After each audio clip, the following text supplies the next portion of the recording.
Yeah, unfortunately, I think it's a lot harder to to reform, make these types of reforms in crises or constraints, times of fiscal constraints. It's a lot easier to say, yeah, let's give these districts a little bit more money when times are good and the overall budgets are increasing. But yeah, harder to do that in times where there's not a lot of money to throw around.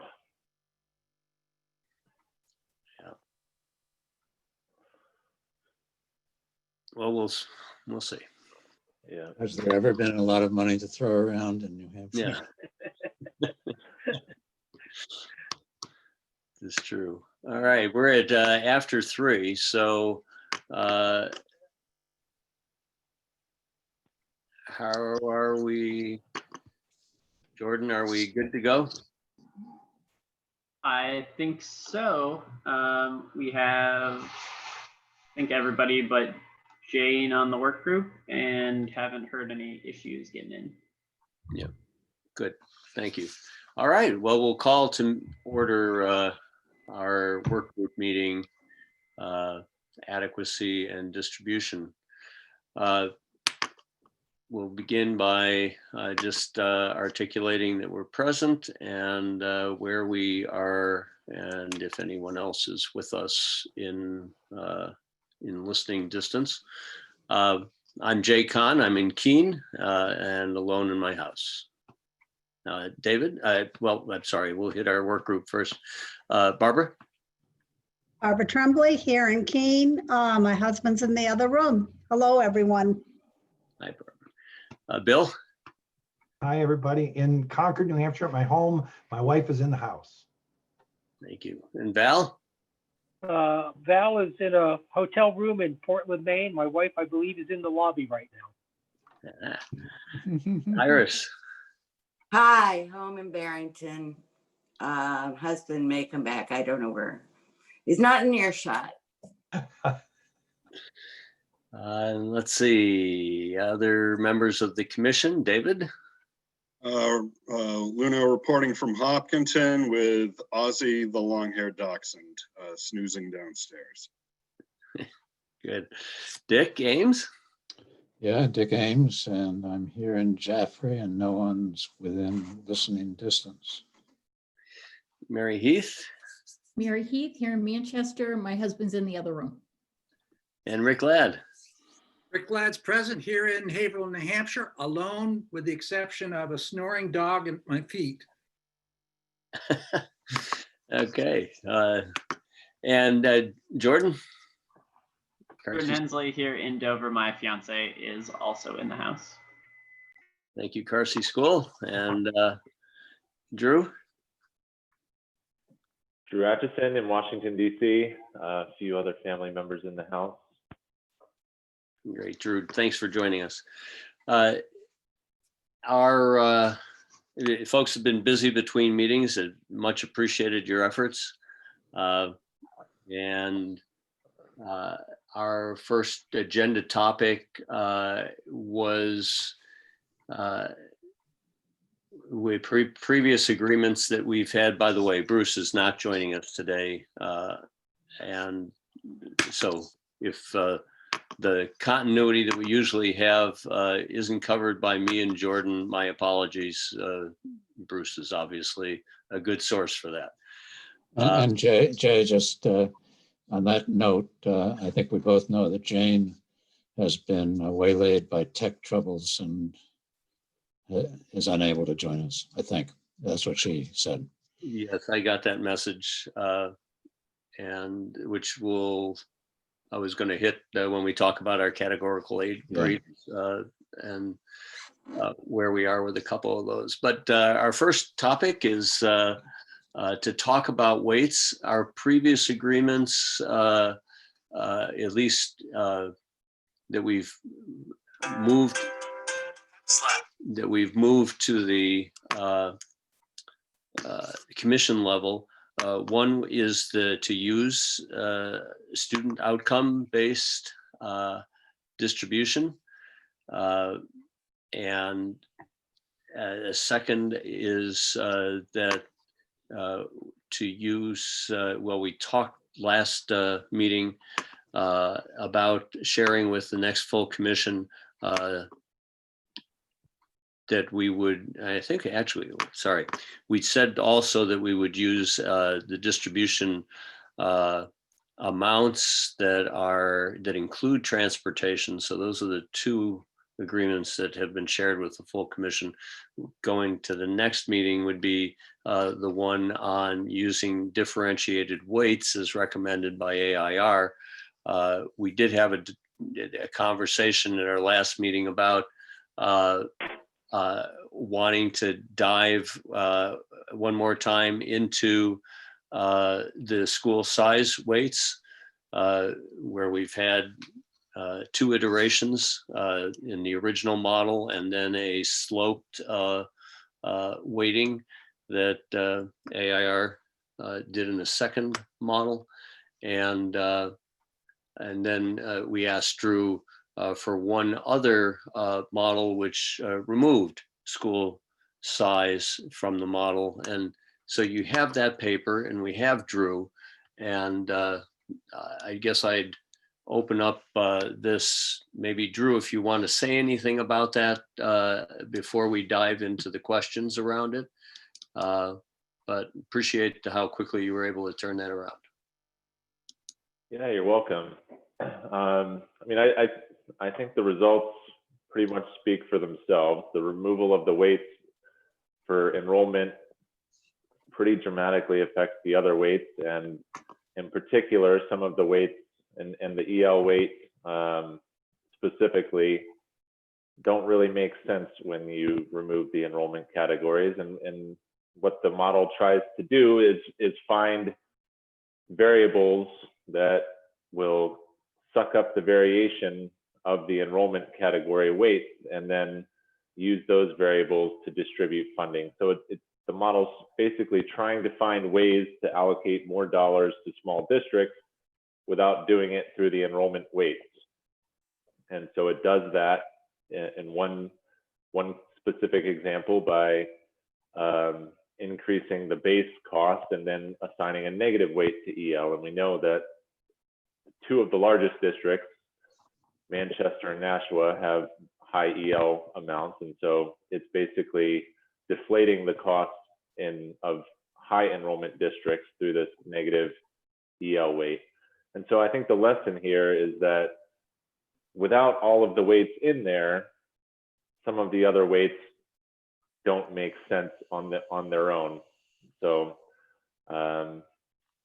if a person saw this negative EL weight, the interpretation would be that English learners cost less than non-English learners, but that's clearly not true from a theoretical standpoint and from our original cost model standpoint. So our recommendation would be to keep the enrollment category weights and then use some other conditions to try to distinguish between districts that are small by choice and districts that are small by necessity. And we pointed an example from our work in Vermont where the enrollment scale weights were conditioned on population density. So the Vermont wanted to only apply those scale weights, the size weight, for districts that were in a geographically remote or geographically isolated area where consolidation was not a viable option. So I think New Hampshire could take another comparable standpoint if the incentive or disincentive to not consolidate is something that's of concern.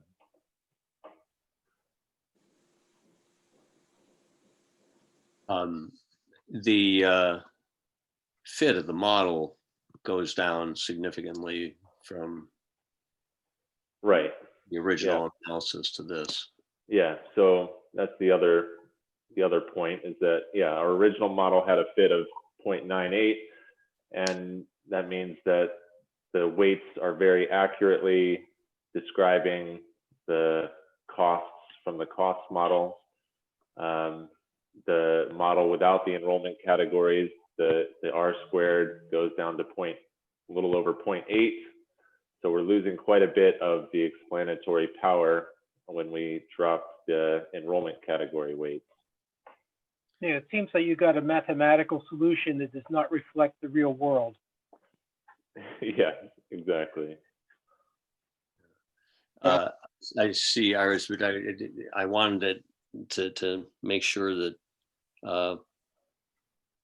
and we also have a bigger amount, I mean, associated with what you just said. There's a larger amount of total spending that is unexplained by the remaining variables, right? I mean, that the constant went up to $10,000 is leaving a significant amount of the costs unexplained by the remaining variables. Right. Well, I mean, I think Dave made the point a few meetings ago as well. The more variables that you include as weights, the less that base is going to be, just because you're distributing more dollars through the weights and less through the base. So I'm not entirely surprised that the base went up by that much when the enrollment categories were dropped. You can think of it as some of the enrollment category, the dollars that were being distributed through the enrollment categories are now in the base. And then the negative EL weight also contributes to the base going up, because you're actually distributing negative dollars to the EL weight, which would make the base go up as well. Okay, thanks. Iris, Yeah, it was interesting to hear about the value of the weights in the other direction. But I think what you proposed about using some kind of population density or distance measure before you apply the weights to a particular district solves the problem that I've been concerned about. I'd like to hear what others think.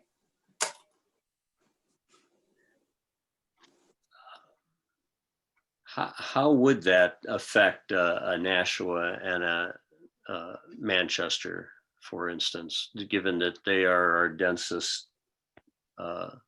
communities, as opposed to Woodsville or Well, I think what he's talking about is like a floor that you have to meet before you are eligible. And Nashua, Manchester would be on the other side of that scale. So I don't see how it affects them, but Drew? Right, that's right. So Nashua and Manchester would get the weights applied as they are. So it would only affect the small districts. Yeah. And those small districts that are in areas like maybe the suburbs of Nashua or the suburbs of Manchester that are not geographically isolated. So if there are small districts that are in areas where there are other districts around them, then the assumption is that those districts could consolidate with another district and become a larger district. If the small district is in a very geographically remote area, then the assumption is that they couldn't consolidate with another district because the driving times or the bus times would just be too long to make that feasible. So they would get the small district weights as is. Yeah, and the small districts by choice, I didn't think should be rewarded, so to speak, with extra funding because they choose that. It's fine if they want to choose it, but I don't think we need to fund it. So how would we go about, affecting that model where, small by choice does not get as much as small by necessity? How do you factor that into the model? They would just get the weight turned off. So it's like a switch.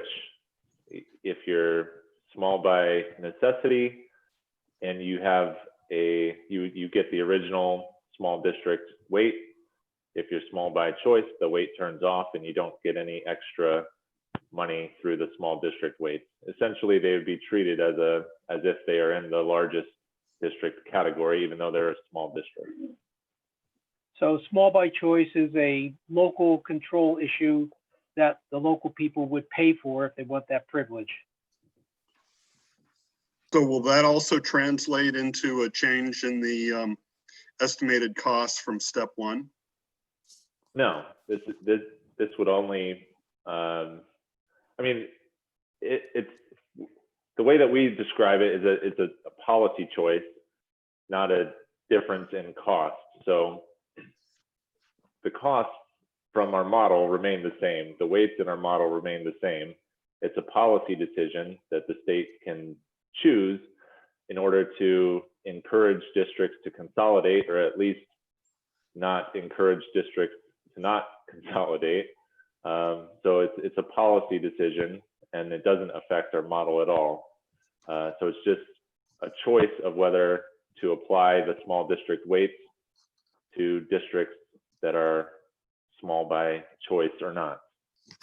So this would be in the step two, or actually you've got the weighted model, and then there's a provision that says, if you meet this condition, you don't get this extra weight on your pupil count, which is going to have the effect of reducing the total amount of money that is the total spend and some portion of state aid that's associated with that. It's really your original predicted cost, education cost model. The relationships are all the same. Your weights are all correlated at that high 9, 8 level. And then it's just a statutory switch, basically, that Yeah. would effectively, yeah, I get it. Yeah, and I'm sorry. yeah, so it's something that we could simulate in the simulator. I mean, we did that for Vermont. If we have population, I think we have a population density variable that we could put in there. You might want to choose a different way to define geographic isolation, but we could show what that would look like using a simple population density variable and a simple cutoff of population density. And so districts with a certain population density wouldn't get the weights, and districts above that population or below that population density would. So without trying to ask this question too many different ways, David, how would you suggest that possibility get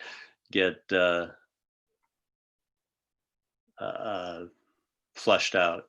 I just, there's probably a sidebar conversation between Drew, Jesse, and David, and that needs to occur, but maybe just play that one round through one round as opposed to all the way to its conclusion. Just, I don't know. I mean, the challenge, the part of it I'm having trouble with is if we're going to be changing the step 2 weight model, then we're basically introducing some sort of artificial policy option that now gets for certain towns via their school districts, or for certain school districts via their towns, will get them to a different estimated cost, which was arrived at to get to a whatever outcome we expect. So it's going to get a different estimated cost, a low and I think certainly a lower estimated cost, so that we're basically saying for these districts, the expected outcome is going to be a little less than other districts, and that's the part I'm having a hard time to reconcile. Am I wrong?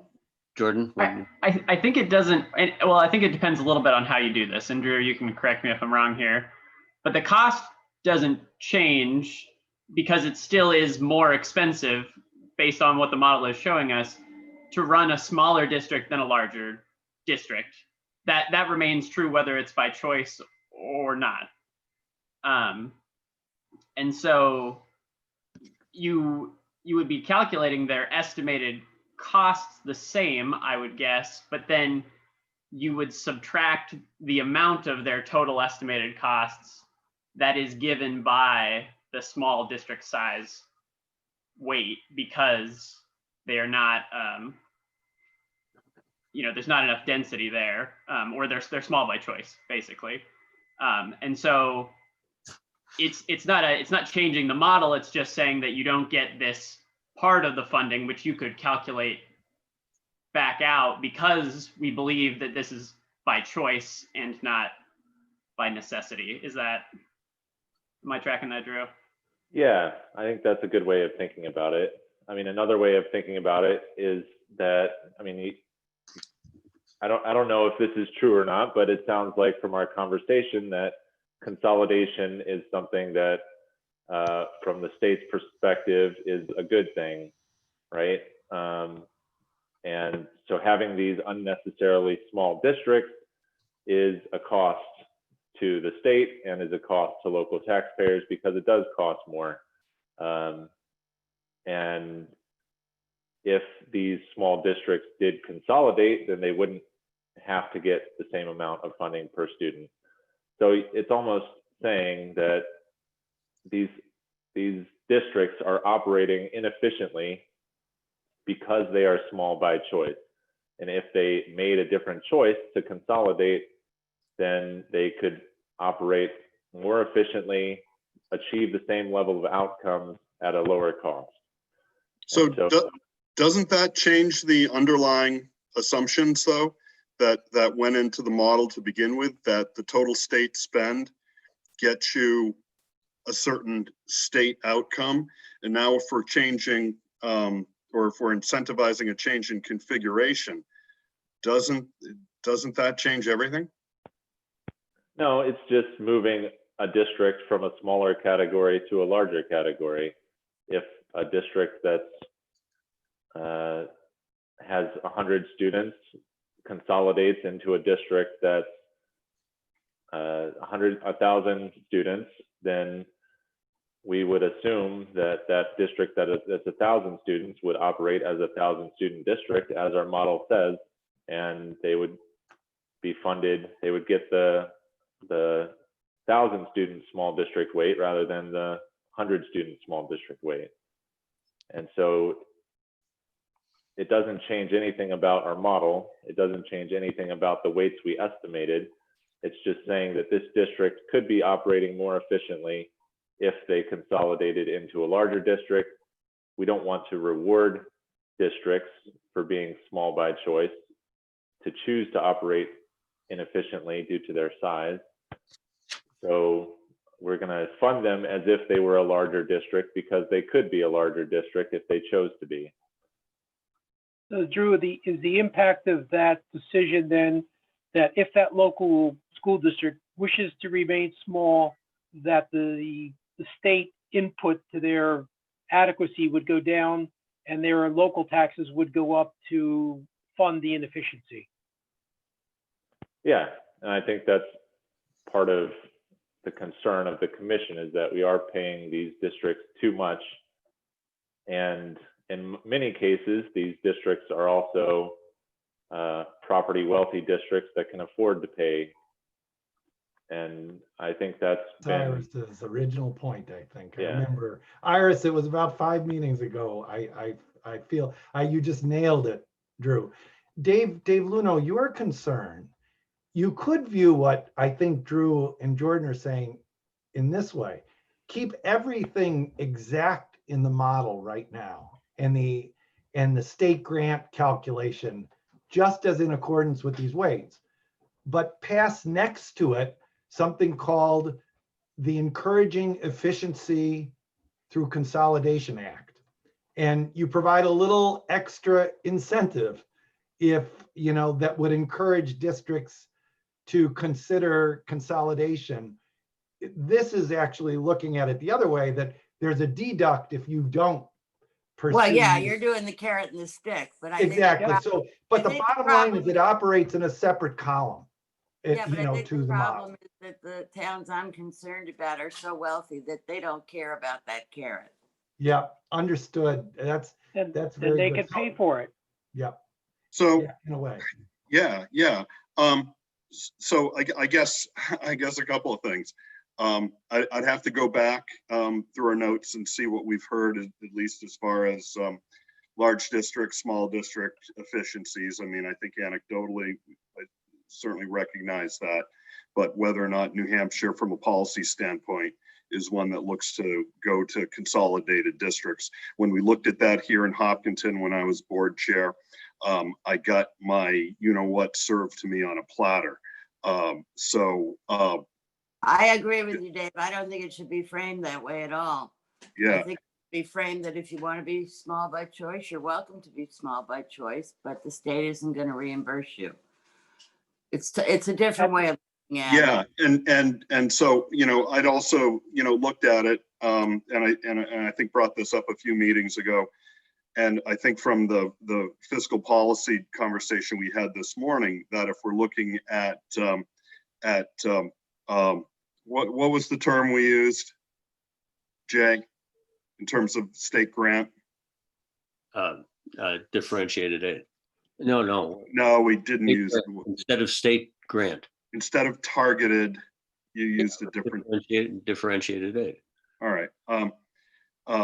That you know, if the districts of concern here are the property wealthy districts, and I think that's what you were meaning, then that would ring itself out,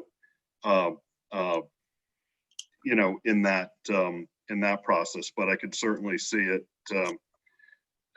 really not making much of a difference either way,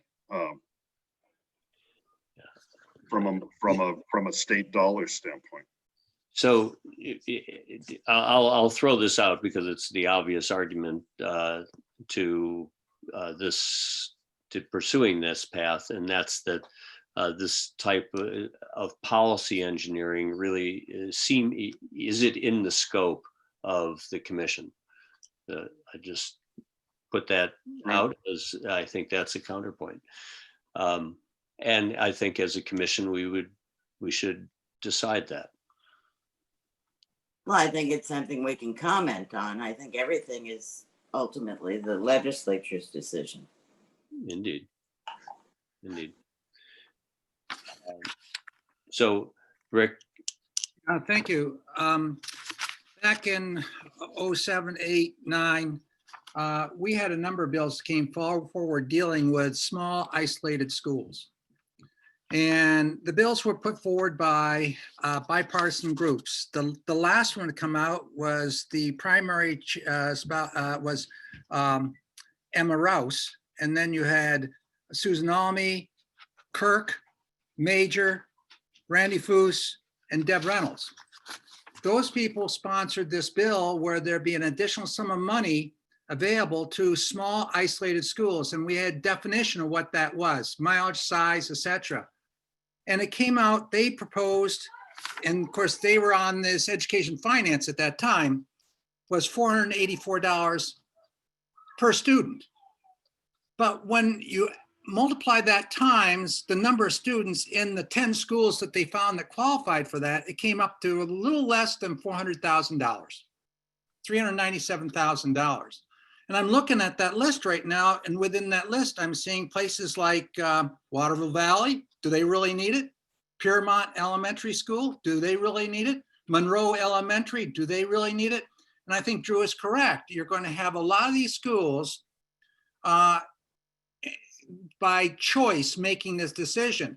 But these right here were those by isolation. They were more than 10 miles away from a school which had the comparable grades that they did. So they kept their kids locally. I think we're talking about a very small issue here that I would not like to see it become a weighted factor within what we're dealing with right now. I think there's other issues out there that are smoking and burning that I'd much rather see, if we're going to use this type of funding, to use it for. I hit on the CTE issue. Yeah.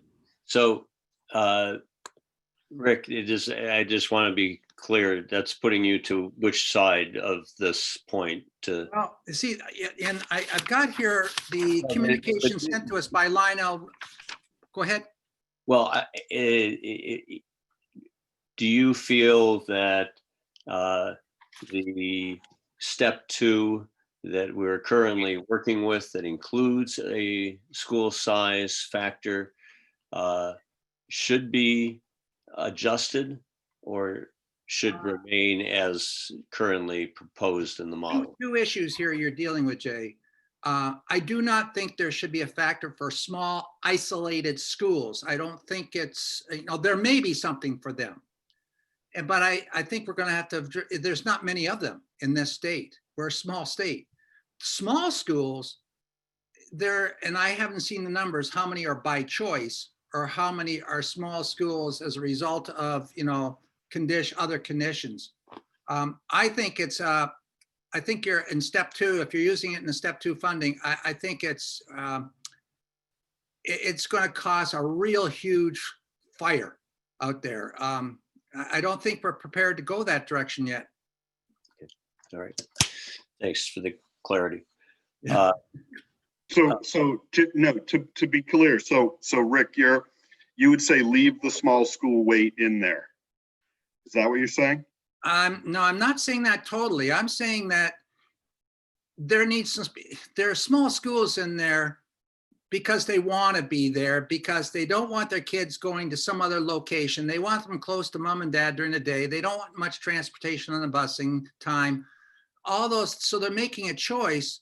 But I mentioned that this morning in the funding meeting with you that there are some districts that have the option within 10 miles or 8 miles, there's a school which can provide the services in a larger district. This is what Act 46 did over there partially in Vermont. They wanted every district to be K through 12. We got some of these K through 8s, K through 6s that are not attached to other districts. That restructuring, that reorganization of our system needs to be really looked at seriously. I think that's above and beyond the scope of this commission. Yeah, I would agree with you on that. And I think there's also pros and cons to small schools and large schools. I mean, here in Hopkinton, we offer 3 world languages. You go 7 miles into Concord and you've got a lot more world languages, a lot different curriculum content there. But I think some families would say, hey, I'd rather have my student go to Concord and have these opportunities. Others might say, I'd rather be living in Hopkinton and have my kids have these different opportunities. And I think it's different. I agree with that there may be inefficiencies with it, but when so much I think is placed on local control, and I've seen so much argument being made on local control that I would think letting districts be able to make up their minds is important. And if we're going to take a position on school consolidation, wow, I mean that seems like that seems something that wasn't really contemplated. That's a legislative issue. No, right. I agree with that. But I think it's beyond what was contemplated for our work. But if you're trying to help some of our large high schools, for example, they're getting absolutely, and if they have a CTE program within that high school, they get absolutely no support financially from this state, none. But they have to go out and hire the teachers. They got to go out there and find the money to operate the plant, the equipment. Now you're outside of the formula, Rick. No, but I think that I could give you rationale, and if you read that report, and I know you did, mm-hmm. that there is rationale within the adequacy section of law that references the need to have kids coming out that are skilled, technologically qualified, knowing the manufacturing industry, et cetera. That's all there in statute right now, but we're not doing it. So let me try to summarize where I think I think that there's a divide on this question. I think that if this is going to get decided, it probably is a full commission needing to decide it. I don't know that there's more that Drew can add, except that to express that were we to identify the basis to separate schools by choice that are small and schools that by population density are small, we would need to propose what that is to him. Or Drew, I guess you actually said that you do know that information. You could probably derive it for us. Yeah, I mean, one thing that might be helpful would just be to look at how many districts are in different population density ranges, so that you have kind of an understanding of how many districts would really be affected by different choices. Right now, I have no idea. I mean, we're talking about this, but I don't have any idea how many districts would be affected if there was a condition in place that said small districts with this population density would not get the small weight. So, I mean, we might be talking about something that's really not much of an issue. So Jay, maybe we should take this question offline and sort of ask the Carsey team to see if there's any analysis they might be able to provide through the demographic capability that that the school has and their knowledge of New Hampshire. We could, but I just want to be clear, Drew, with information you already have, you could do this. Yeah, I mean, we could quickly just run some numbers about how many districts have certain population densities or fall within certain ranges of population density. So that's something we could do with the population density we have available to us, which I think is a census population density measure.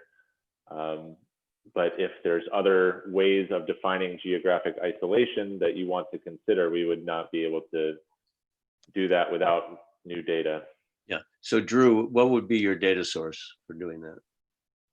I think it's just a US Census population density measure. So we could look at which districts or how many small districts within each small district category have population densities within various population density ranges. So it would basically be a tabulation of district size by population density to see how many districts fall within different size and population density ranges.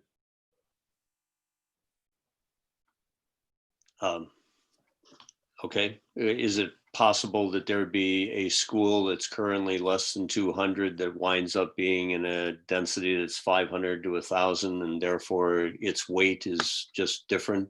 I mean, would you be able to say there are this many from this category that would wind up in this category, or is it just a yes, no kind of thing? It would be more of a yes, no kind of thing in terms of these are the districts with this size that are in this population density. If a policy was put in place that said these districts no longer had the district size measure applied to them because they're in a population dense area, then it would just be a way to identify the numbers of districts that might be affected by different policy options. Okay.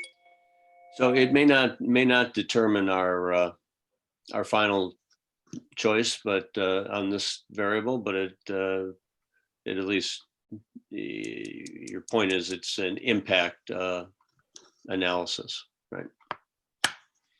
Yeah, it just look at how many districts could be affected. Okay. Rick, I'm wanting to end this part of our discussion as quickly as we can. So help us out. Not, Rick, can't hear you. I'm sorry, when we did this back in '08, we asked Sally Fellows. Now, she's a representative now, and she used to work for DOE, working underneath Lionel Tracy. And they did this study, but we had a sample policy, what our definition was going to be for isolated small school. And there was a mileage distance. There was a size that we required the population to be. And for example, when we looked at Linwood up there at Lincoln, Woodstock area, we saw that it had at that time 125 students, K-9 through 12, with a 24 miles distance either to Profile or to Plymouth. So we saw that as qualifying underneath our policy. When we did this, Sally mentioned to me, and so did Superintendent Tracy or Commissioner Tracy, that they had to go get this data. It's not something, it's not reported to DOE, so it'll be a struggle for Drew to get that information we're talking about. That's it. Well, apparently he does have a source with the census. Yeah, I mean, it's just census population density. So it wouldn't be as detailed as calculating mileage or drive times or anything like that, but it might be a start. All right, David, I think we've beat this one around. I think for some of us, it probably doesn't matter what the numbers are. It's that there's an efficacy question relative to the model and then the scope of the charge of the commission. And then for others, there's you know, the efficacy is that we may get it wrong for some of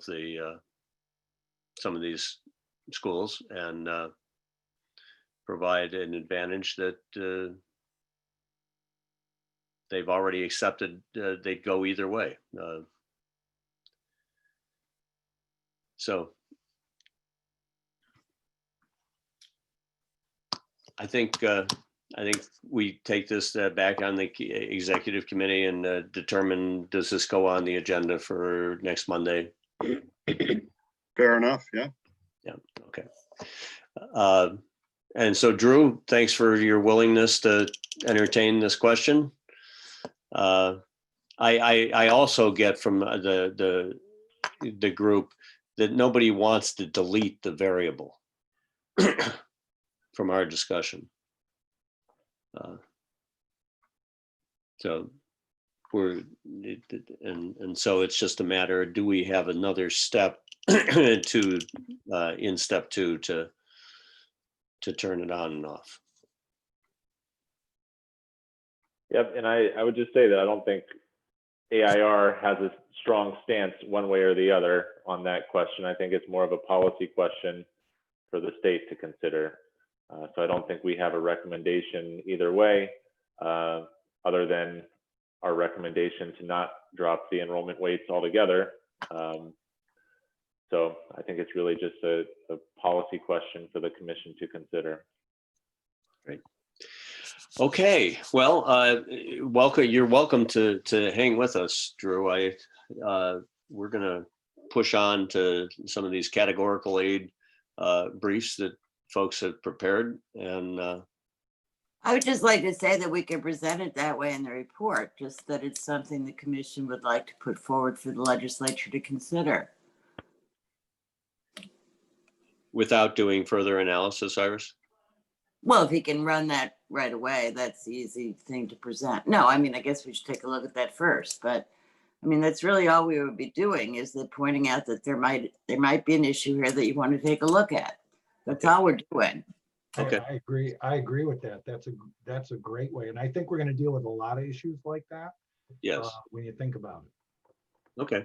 All right. That's a good suggestion, Iris. The other part to that is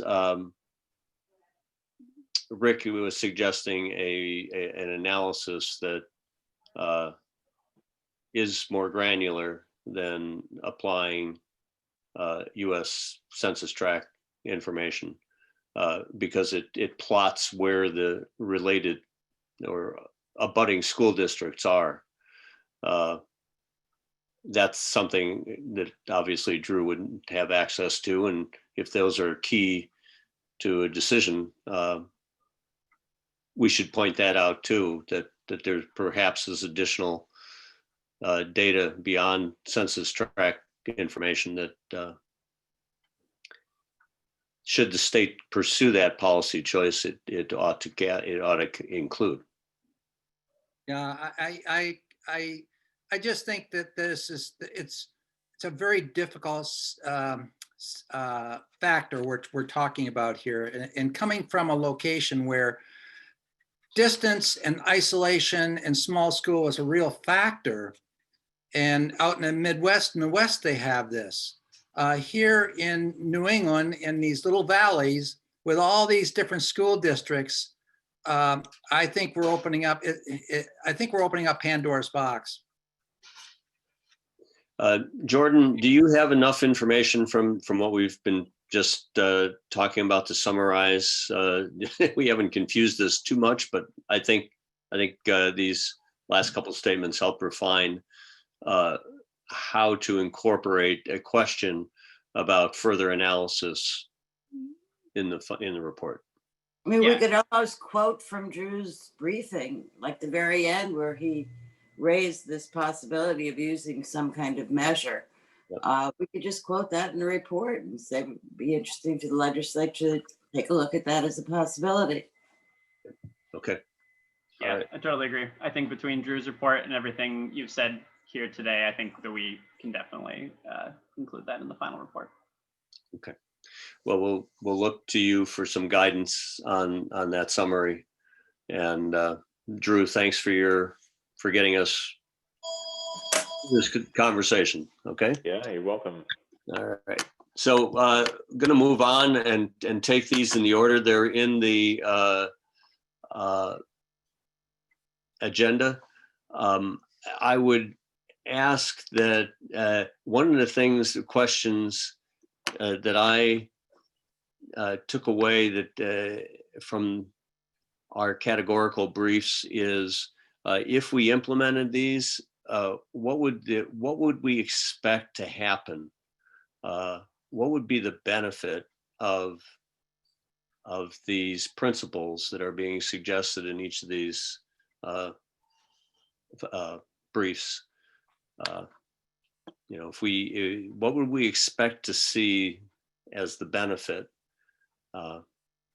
And I think one of those is pretty easy relative to physical facilities. It's always easy when you see an object and can visualize. Anyway, I'll turn this over to David and to Rick, who put their efforts behind this brief. And if maybe we start with the recommendations, I think that's a way to help define, are there some principles that the commission is going to agree to? And then if there are questions either to the recommendations and the principles that are suggested by those, or if you're questioning some of the observations that were in that led to those recommendations, let's raise either of those two options. So if you could take us through those recommendations, maybe.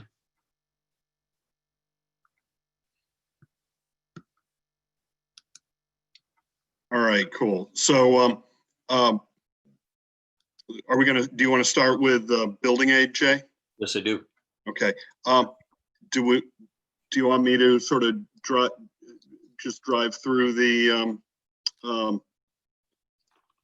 2-pager real quickly? Do you want me to splash it up on the screen, or Jordan?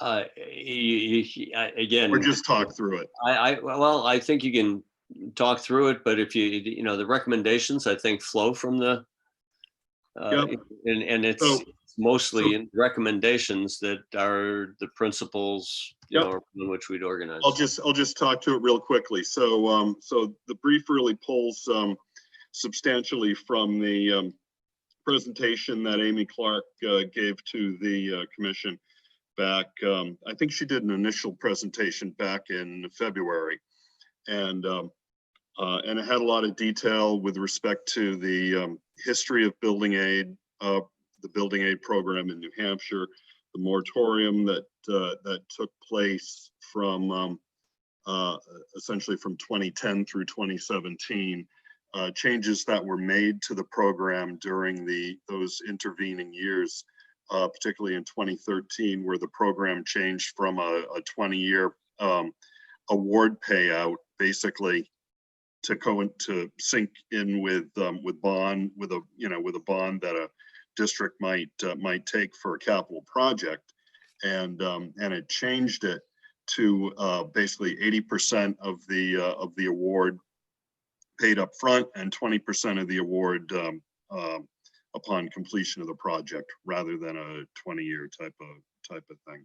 And what that has done is basically limited the number of awards that can be granted, certainly as at the beginning of starting up the program again. In fact, this past biennium, I think there were 3 projects that were granted awards out of the 53.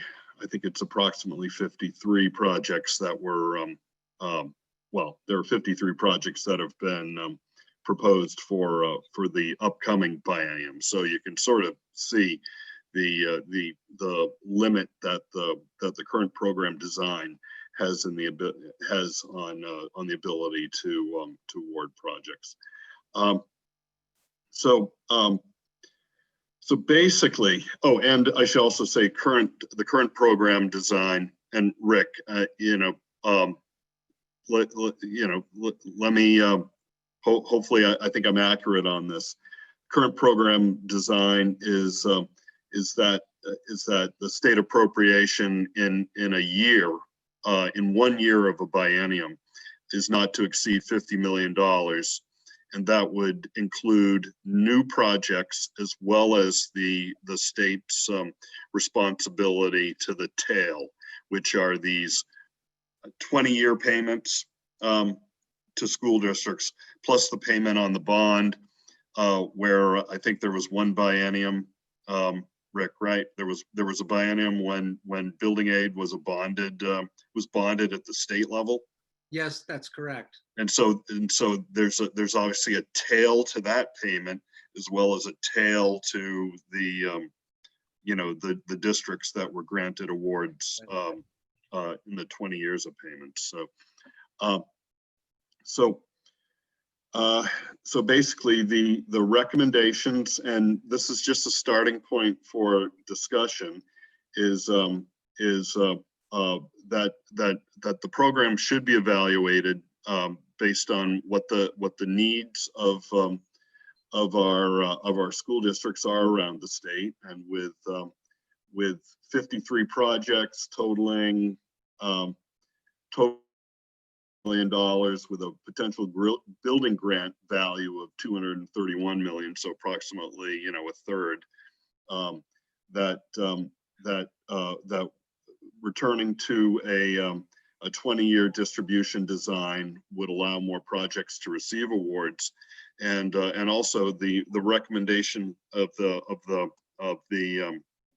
program design also to consider the ability, the favorable bond rates that we have in place right now, not so that the state can bond this, but understanding that school districts, I think, are very anxious right now to take a look at both the favorable bond rates plus the restoration of the building aid program to take care of projects, deferred maintenance, accessibility. The DOE has certainly identified air quality issues throughout buildings across the state, and basically other health and safety types of things. Plus, you know, I think there's, at least from a lot of conversation that we had here in Hopkinton, which 2 years ago approved, I think it was 2 years ago, approved a building projects, that there was real interest to upgrade things like chemistry labs, molecular biology facilities, things like that, and just to bring some facilities up to date. So that's the first recommendation, and that's probably the biggest change right there. And there's a few other recommendations. I just put this one in because I think we should evaluate it. But right now, the building aid program has an award window of 30% to 60% of the project cost, and that award range is dependent upon the way it's talked about is the affluence of a community, but I think what it's talking about is the equalized valuation per pupil of a community, averaged over a 5-year span. So given the fact that equalized valuations in New Hampshire run from about, and again, I'm not looking at this right now, about $350,000 per pupil up to $10–11 million per pupil. That may be a wider range than 30 to 60% might be appropriate. So suggesting that maybe 20 to 80% of the total project cost be considered, and that's something that we can probably work with the LBA to model that. Rick, you've talked about requiring the state budget to appropriate no less than $50 million each year to cover new products, on top of the additional appropriation to cover the obligated tail. Did I capture that right? Well, what we've done is the legislation we have put forward that come out of the Education Policy Committee unanimously, but then get shot down in finance. Yeah. We have asked that we appropriate no less than 50 million, but we never had a condition in it that it's exclusive of the tail, the debt. Okay. And of course, this year we're looking at a debt somewhere around roughly $29 million. And the following year, it'll be a little less. And by 2041, we'll be done that business. Yep.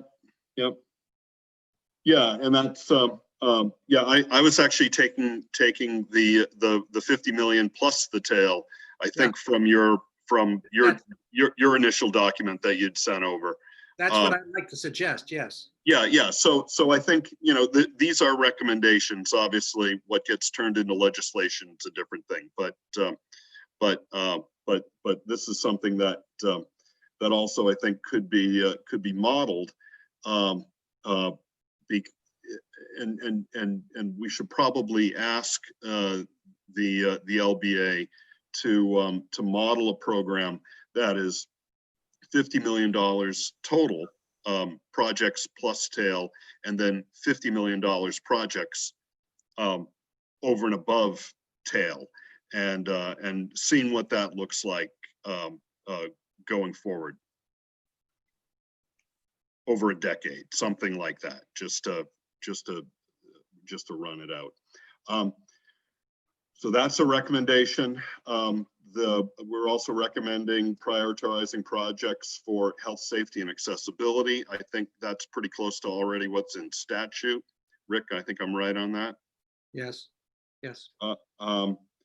And then two more recommendations. One on DOE reporting school building status, including indoor air quality, health, safety, and accessibility, grant applications, awards, tail obligation, and bond rates, and basically a financial report for the program. That should be reported to House and Senate leadership annually. and that we should probably have some sort of review mechanism in place. Well, I mean, every 2 years there's a review mechanism in place, but you know, if bond rates change, maybe you want to, maybe you do want to go back to the 80-20 model. I don't know. I mean, Bill probably would have has a better intuitive sense on you know, upfront versus 20-year pay down, depending upon what the financial landscape looks like. I don't. I think this area is one where you know, I'm really befuddled because it really wants the state to think of all of these assets as kind of, you know, imagine like a large company like a hotel, like Marriott. They look at their capital plan, you know, in an integrated, comprehensive way as a big capital asset that turns over, and we don't have that data yet. So it's really hard to know which one of those splits is smarter from a kind of pure capital asset management type perspective. I'm somewhat at a loss here with the lack of data and learning thinking of how to approach it. Yeah, well, you know, I think where we're at right now is basically a startup role again, which is never emblematic of a steady state system. And so we've got a boatload of projects in the wings. We've had a decade of moratorium in place. Over that decade, the tail has whittled down substantially. So there's the possibility for a lot of capital to be put in up front, which of course is going to increase tail obligations, which you don't want to have blow up in your face down the road. So probably some you know, program design management is going to be essential for the start, for the beginning, and then for the long-term stability. That's what I got. Dave, I think that we do have a concern with a school district, a large school district that has wealth. And if they're going to have to build a new high school, they could be looking at $80 million easily. And to sell a project to your annual meeting, to say that you're going to get 20% from the state, they're going to look at you and say, you got to be kidding me. And so that's part of our problem right here. You know, going up to 80% for the weaker districts, that's wonderful. Having to spread out the costs as far as, you know, you don't give them 80% at the start, you're giving them, you know, as we go through the years. That's the proposal we have within this, but that's going to give more interest rates or costs to the small district. So there's, you know, it's a catch-22 in many regards here. This is a real tricky topic, but I think you're absolutely correct in saying we've got to start moving on it. This is piling up on us. Yeah, and you know, and there were certainly, you know, districts with high property values. I mean, Kingswood built a what was it, $72 million? Yeah, it's easy to get to $91 million, easy for these large districts. Yeah, and that was during moratorium. All right, Jay. Let's let another voice in. Iris. Thank you. I have 2 comments and 1 question. I don't think we're making a strong enough statement about the need to help with poor air quality in schools. The statement right above where the recommendations begin, where you say priority should be placed on projects directed to correct these deficiencies. Obviously, we'd have to name the deficiencies, but I think something like that needs to embellish recommendation number 4, so that there's a stronger statement. You know, 20%. Can I respond to that, Iris? Just a minute. Let me finish, please. Yeah. 20% of our say that their systems are fair, poor, in need of repair, and several have no handling systems for clean air. That's crazy to put our kids in those environments. And I think we need to take that really, really seriously and make much more of a statement about it. The other thing is also related to indoor air quality. You know, this is one of my pet subjects I tried to do something about. But as I recall, there are no requirements for schools to measure indoor air quality. They may all be doing it now because of the pandemic, but there, as I recall, the only requirements in statute regarding the health status of buildings was some vague statement about school boards being responsible for the health and safety of their facilities.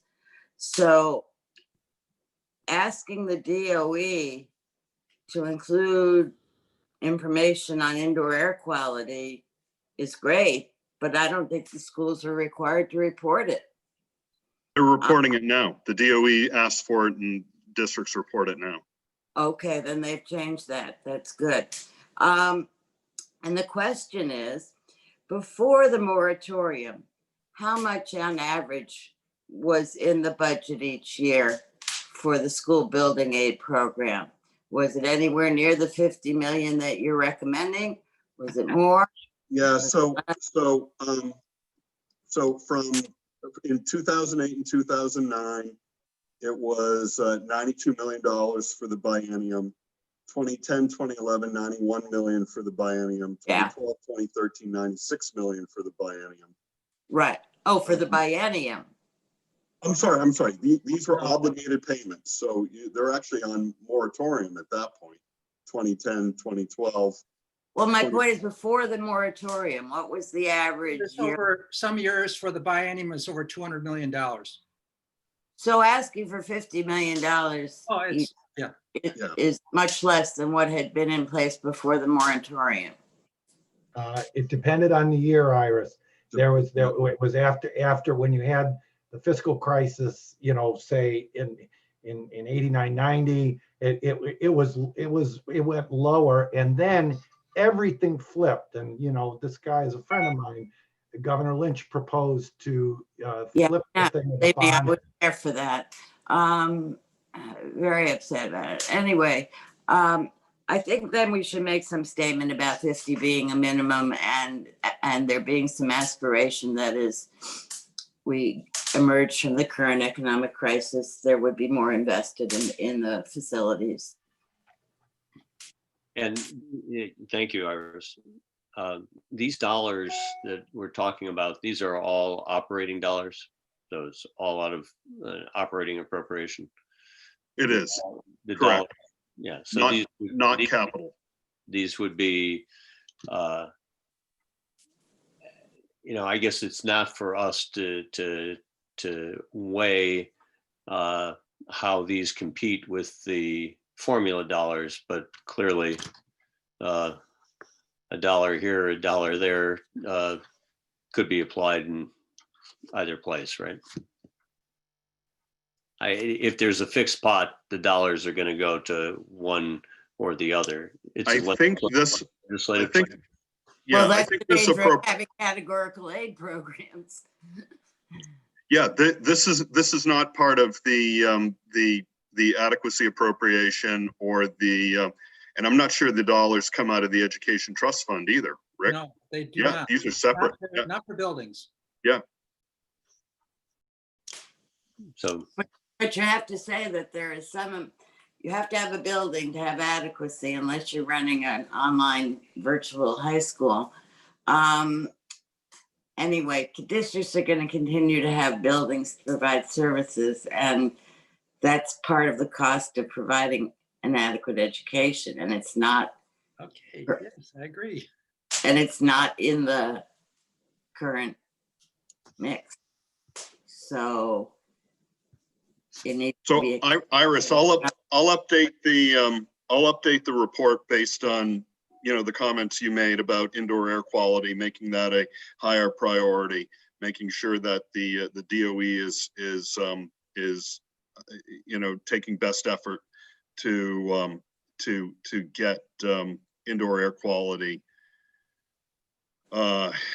measures and maybe even be more proactive at pushing districts that have buildings with poor indoor air quality to look to put a project plan together. Would that be? All we have to do is add air quality onto safety. Right now, you can have an application come into DOE.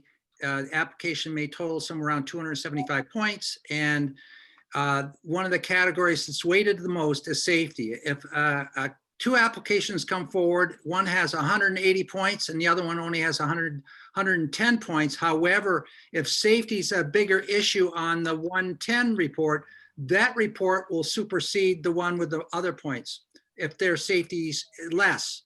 In other words, safety is the #1 issue in statute and in rule and regulation as well. Mhm. We should probably add into it, though, safety includes lighting, HVAC, acoustical.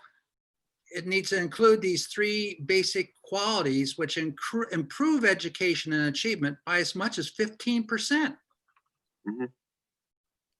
Yeah, you are right, Rick, and sometimes people don't understand that. We all go for, I know, did some things here in Keene, and I did where I was superintendent too, up near Lebanon, but the primary thing is safety. And that was the seller, even though we needed new chem labs and so forth. I'll be very honest, I emphasized the need to have new chem labs for the safety reason. Exactly, we needed good air quality. We needed, so that's very clear in what they look at on all the paperwork.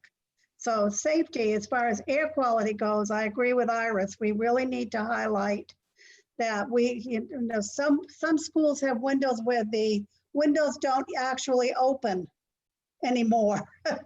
And so we're not getting good air quality, and I'm worried. So highlighting the safety issues, Rick, you're absolutely right, is something we need to do. I love your recommendations, by the way, all of you that worked on this, having done a lot with building aid over the years. You did a great job with your. Thanks, Barbara.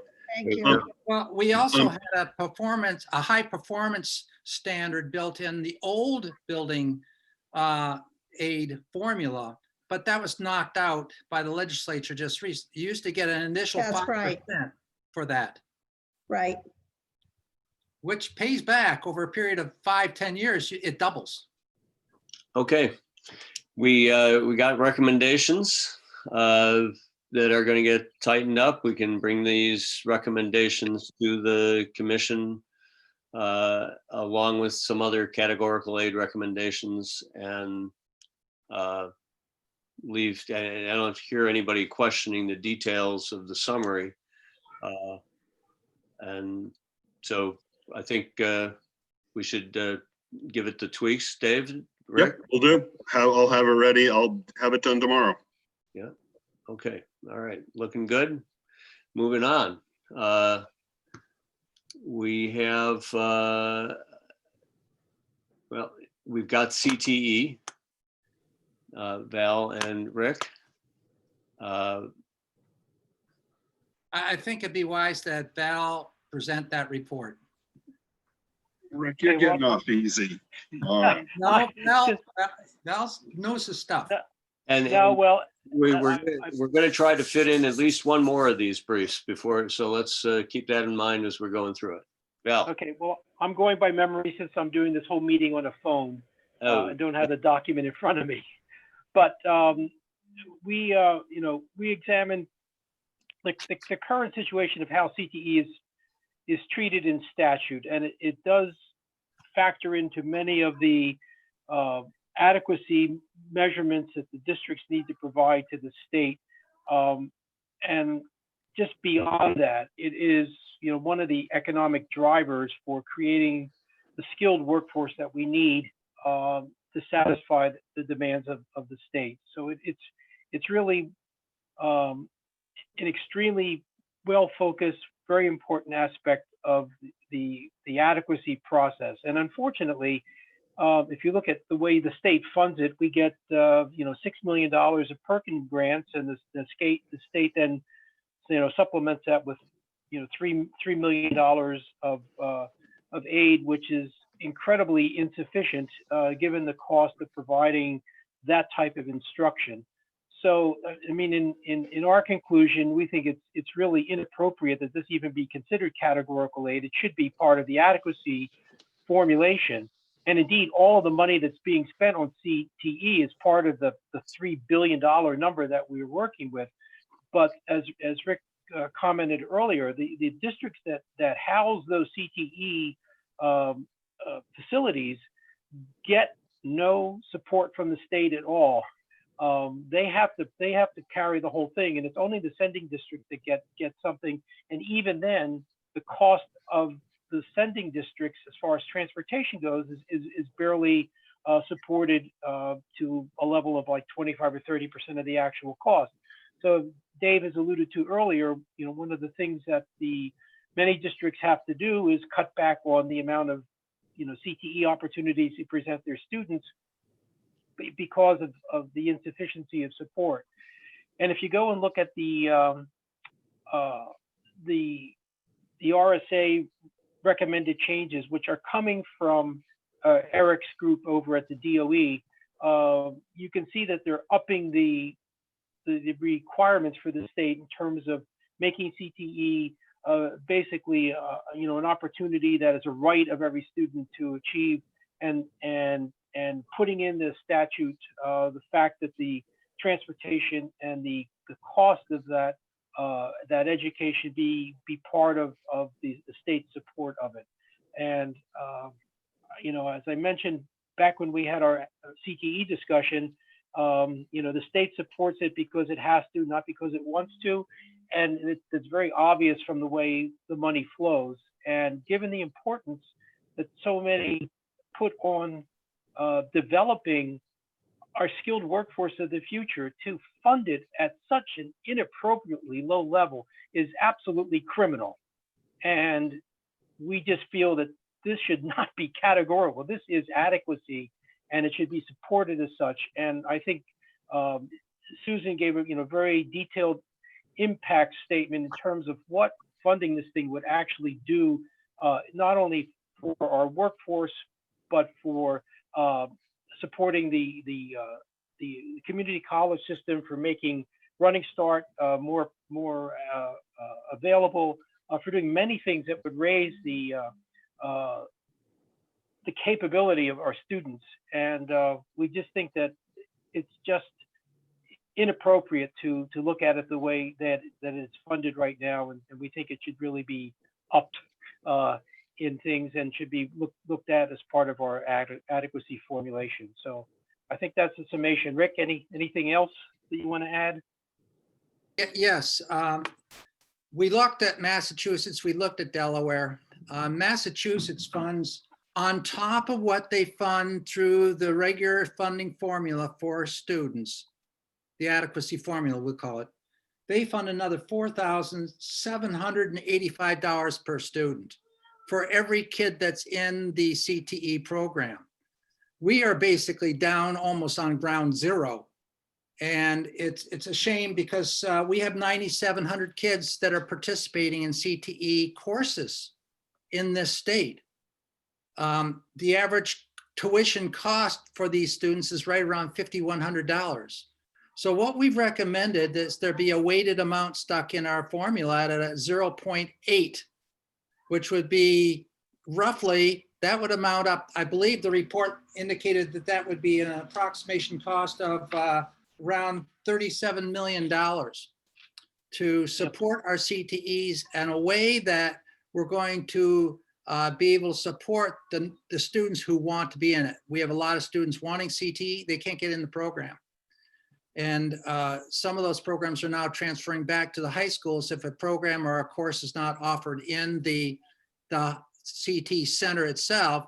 And in Massachusetts, when they bring a business course back in or an automotive course back into the high school itself, like they do in Jaffrey, they have a special grant fund to allow that to occur.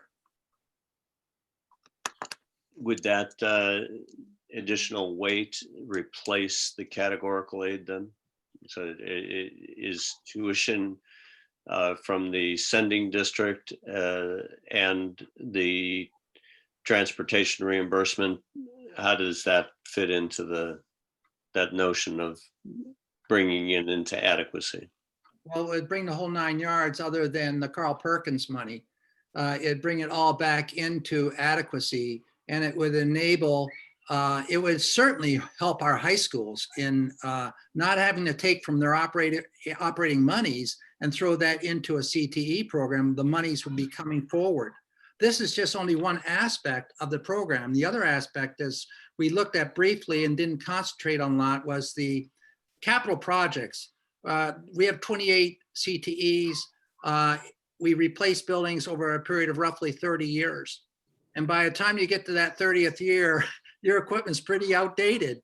And unless you're fortunate to have the Automobile Association helping you bring, with a little $200,000 gift, as they've done with some of the programs like down in Concord, your school is just going to be outdated, and we're not going to provide the folks on the career pathways that we need to do. We're slipping behind quickly. So as far as the principles under this part of the report, if we take the process to achieve a target, are those the principles that we're part of the right that the recommendations are based? These are the recommendations.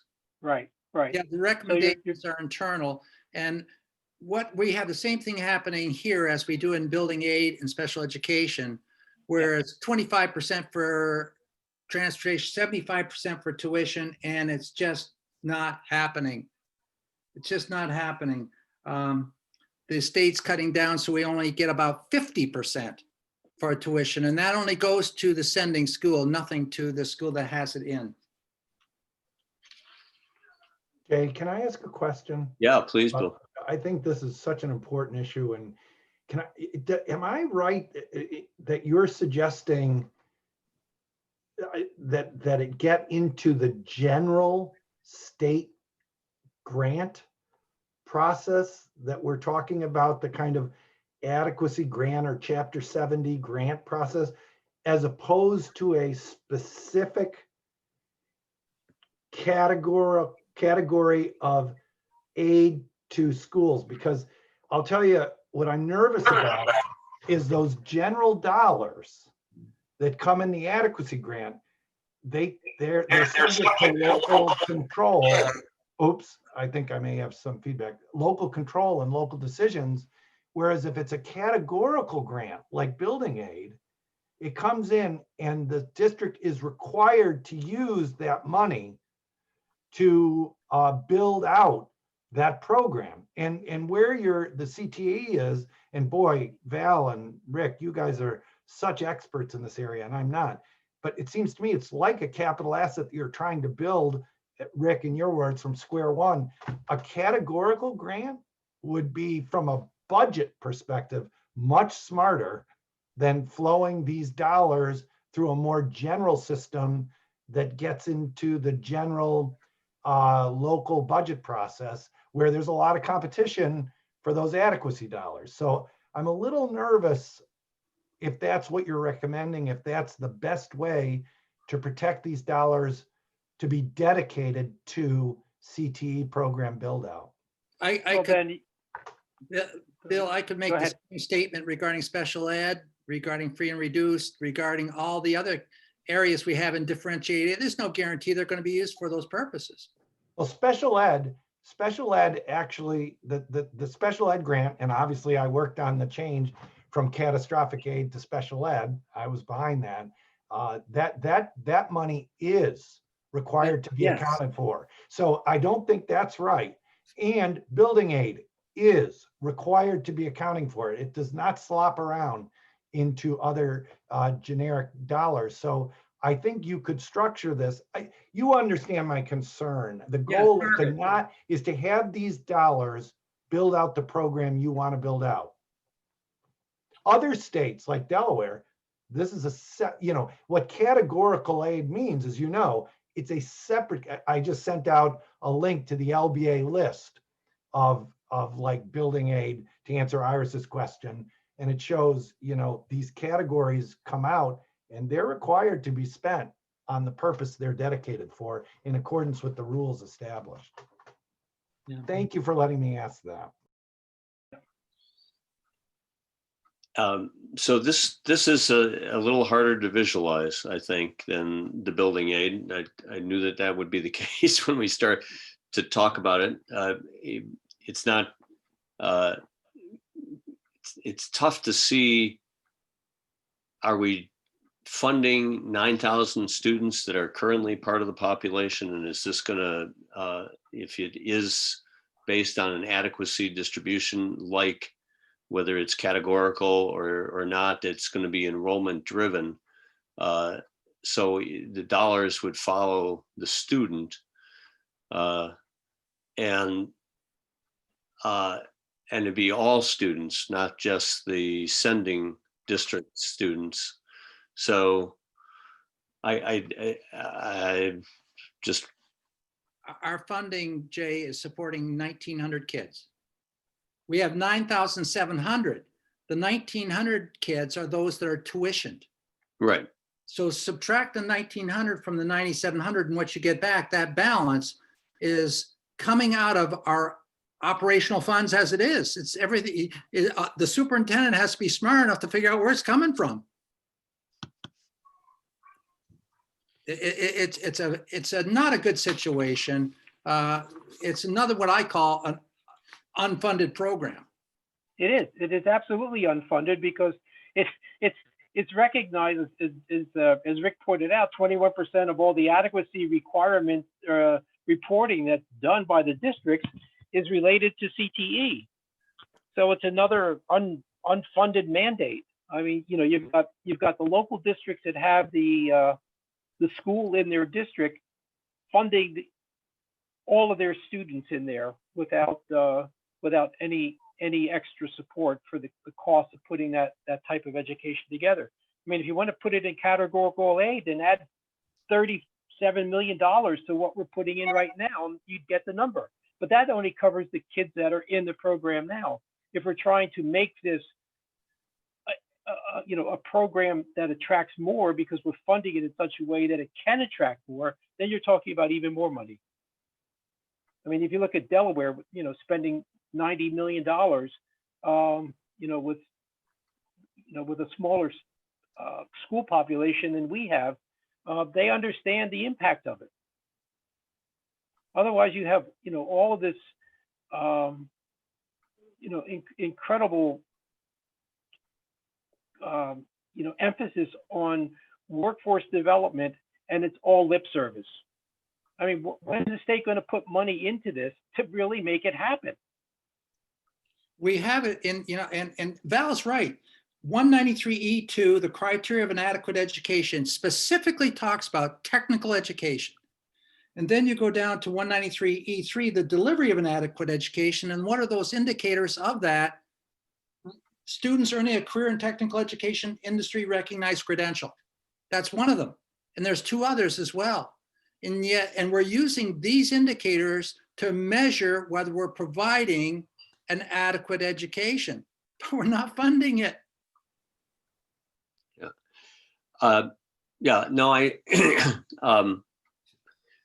So there's one side of this argument that says adequacy aid, however we define a student outcome-based distribution, is not sufficient because it's only supporting 9,000 students currently. And it's not supporting 65-25. It's not supporting the goals of this state to have kids on career pathways and credentialed.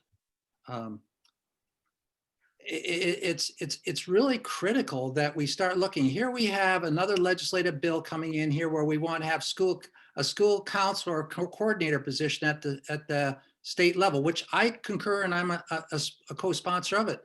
But we wrote right in that one of the responsibilities is to coordinate and assist school districts in getting kids on this career pathway, on the pathways to success. I think we're missing something when we're funding a lot of weighted areas.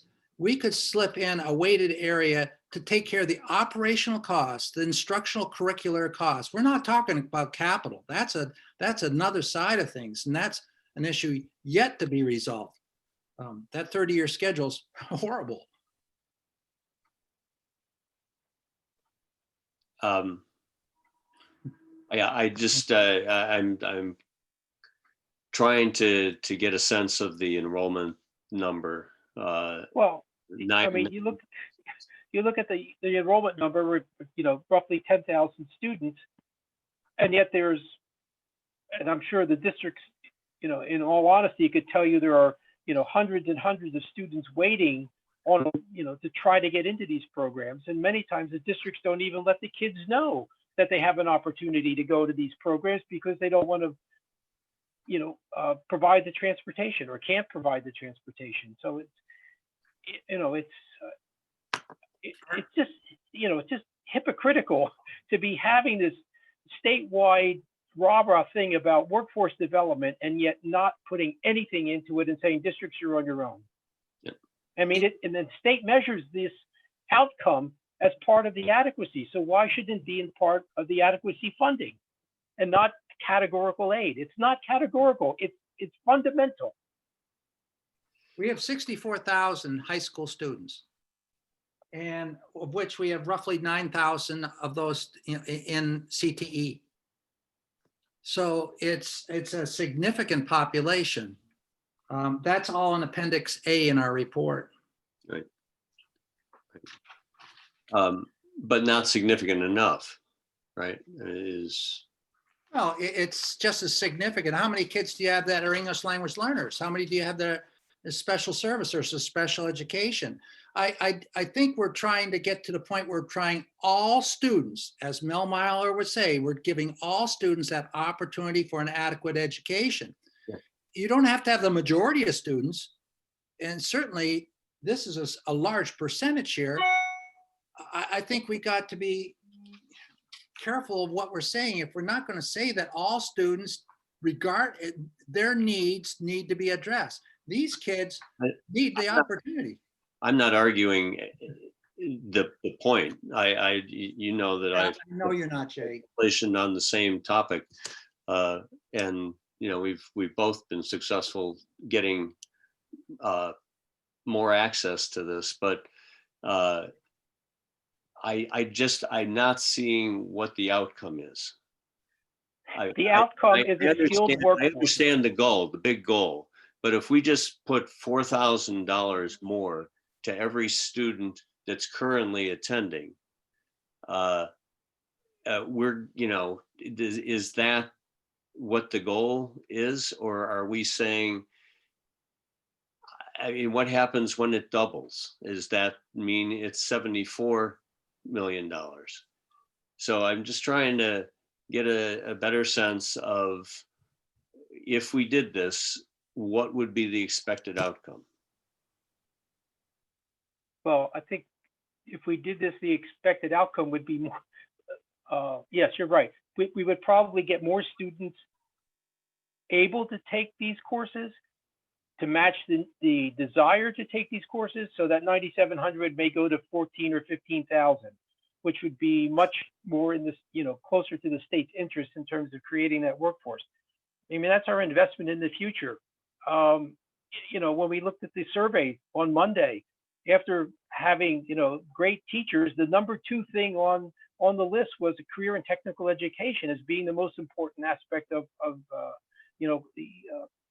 the educational process. So I think there's a great recognition of the importance of this career pathway stuff, and it's trying to move the educational system, towards the goals of society. We don't want to keep funding the old school system. We need to make the investment in the new school system that's going to feed our economy and our workforce and our companies here. And pulling back on that is just choking that off.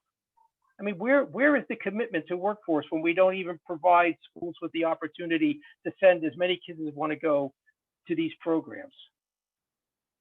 And lastly, there's a higher success rate of those students going on to community college and remaining in our state that go through the CTE community college.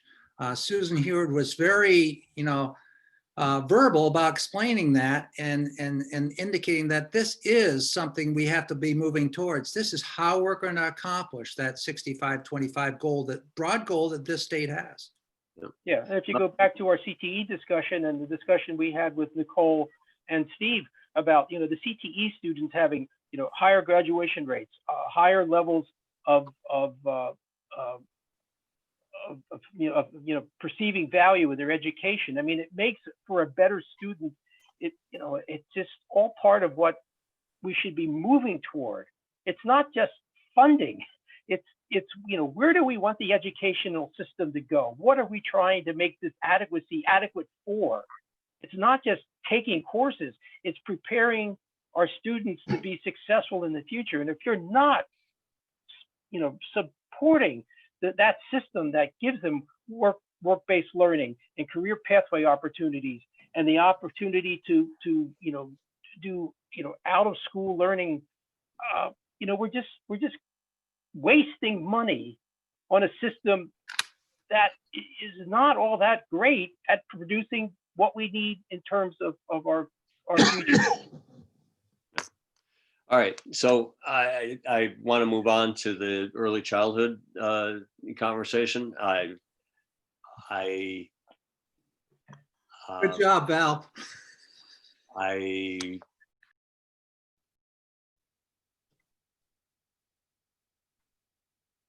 So Jay, Yeah, yeah, what I think Val and Rick are saying is really tremendously important. And I remember during my time on the school board, which this time of year is all about budget development, November and December.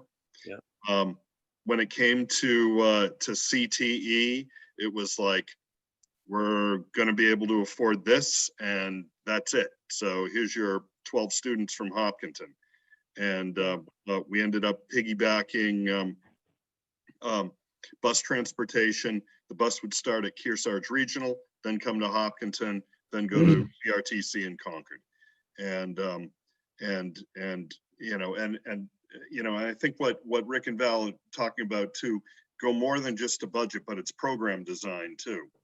And one of the toughest things we had was the amount of time each day that the kids spent on the bus during context change, and how much time they lost on that. So I think there's probably a lot more to CTE than we're going to be able to. I mean, am I characterizing that right, Val? Yeah, I think so. And I think we may not have the formula, but I think somewhere in our recommendations, we need to emphasize the importance of the state taking charge of CTE because it's in the state's interest. It's not something that should be subject to veto at the local level, because every little district is going to make their own decision, and the big picture is going to be lost. So Right. the state supports CTE, then it doesn't become a local veto. It becomes part of the money coming in to support the growth of the state and the workforce. And it's the state's obligation and the state's direction and the state's vision about that 65 by 25 workforce that needs to be satisfied. And if you have 130 school districts, each vetoing different aspects of that, you're never going to get any sort of direction to that. And we'll never have the movement that we want, and the movement that everyone says we need to have to satisfy our future economy. Right. So it's in the state's interest. It's in every Granite Stater's interest too. Exactly. And the average Asian, this isn't all about trades. This is about economic development. It's about people starting companies. It's about a lot of things.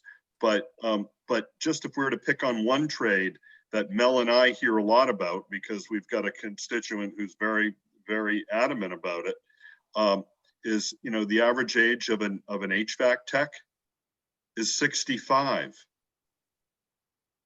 Yeah. you know, our local HVAC company here, which is, you know, which is a father and son type of deal. They're driving up to North Conway to do jobs right now. Yeah. And they don't like to spend their time in the truck. Anyway, I've said enough. Yeah, I think the average age is 55, and think about it, if it was 65, it'd be, there are a lot of 80-year-olds doing the work. Well, I mean, this is, I'm just saying what our constituent. Yeah, it was exaggerated a bit, but I'm not going to take issue with that. I just, that the recommend, it's just what's the basis for our recommendations? And, you know, I mean, I'm not asking that on this. I'm just saying in general, if we're going to have some, are we having some standards, or is each topic going to set its own standards, you know, for what goes into the recommendation? Because you know what's going to happen with eventually there's going to be an executive summary, and it's going to have all the recommendations. And Yep. and is this guidance that you know, would actually tell somebody, here are the outcomes, here's what's, and I'm just trying to help goose this along to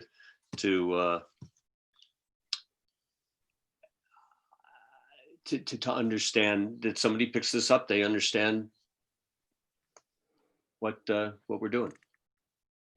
Well, You know, it ties into so much of what, you know, the goals of the state are from a business development, economic development standpoint. I mean, you can pretty question that. No one's going to right, question well, that. Well, I think that's the tie. That's one of the ties is, okay, if we want to get to point out here 10 years from now, we need to do this sort of stuff now, or we're never going to get there. And these are the things that tie those two aspirations together.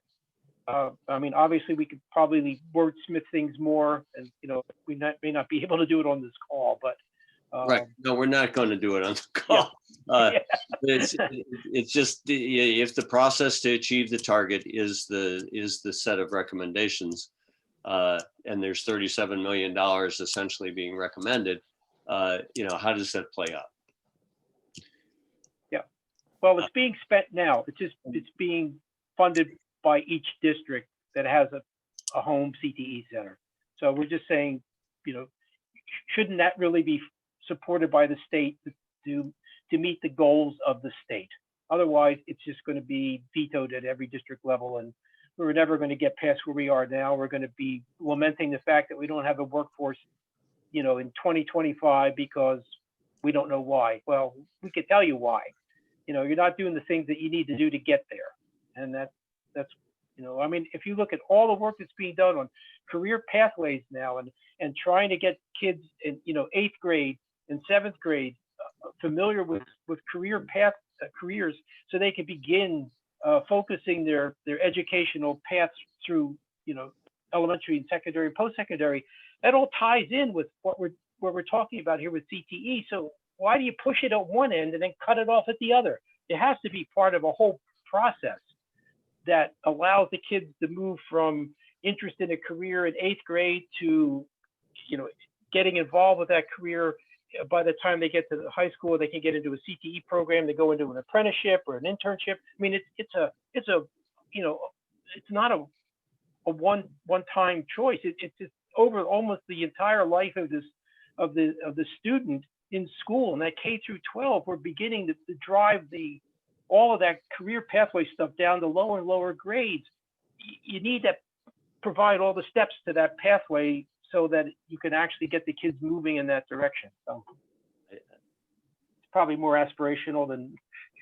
Well, there's no question we can define a process. I don't know that we can define an appropriation that trails the process. Well, Jay, we're not talking about 37. That's the long range. That's the, we talked this morning about what are our principles. Well, one of them, bottom line, which we really never got to, was the phase in. Everything's got to be phased in appropriately over a period of years. Even if we just put in this formula that, yes, we do recognize that CTE is important, and here's a portion which we're throwing in there to support that, and it will grow, no question. It should grow, it will grow. But even if you put in $500 per pupil, It'll Uh, help. that's a step. Phase it in. Okay. Okay, hopefully this conversation's been helpful to the two authors of this, There are three. three authors. Who's our third? Susan Heward. Susan, I'm sorry, yes, she just nodded on the call. Yeah. And yeah, maybe let us know let David, me, and Mel know if you think that this is ready for a commission conversation about the recommendations. Sure, it's good. And Good comments. okay. I'll All put my right. soapbox in the corner. Yeah. Well, you're just timed out. That's all, Val. All right. Thank you both, the three. And Iris, let's spend some time talking about early childhood. Well, I'll try. 10 minutes to go. We'll see. Well, take 15. I'm here. I'm right here too, Iris. So between the wanna two take of us. the ball, we'll- Barbara? And thank you, Barbara, for working on this, and Oh, Bruce. sure. Barbara, do you want to lead the discussion? Nope, go ahead, Iris. All right, well, I'll try and summarize it real quickly. Bruce helped put together this background information with help from people in the departments. And basically, it just makes the case that's been made in research that investments in quality early childhood experiences have long-lasting effects on outcomes and are one of the best places you can spend $1 to get savings down the road. And then it outlines in background just who's served by what kinds of early childhood programs right now in New Hampshire. It basically breaks down into three pieces. There's Head Start, which is all federally funded. There are preschool special education programs that are school-based and are funded through federal dollars by and large, with a little bit of state money. We weren't able to have the time to flesh out whether the amount of federal and state dollars that are spent in those school-based special ed pre-K programs is the total cost that districts incur, or whether there is indeed some unfunded or largely unfunded aspect of the provision of those services. We hope to be able to do that with a little more time. And it talks about how around the nation, most states have gotten on this bandwagon. New Hampshire is one of only 7 states that doesn't currently provide any funding for public pre-K. It's all very familiar. It's a repetition of the kindergarten debate. And what we focused on mostly in our discussions is the 3 to 5-year-old population. I think, once we tackle that, we need to talk about birth to 3, because this all begins that early. We did not put our statements about where we would like to see things go in terms of recommendations. Didn't realize that was what we were tasked with. It's more a discussion of the policy issues that we thought the legislature should consider.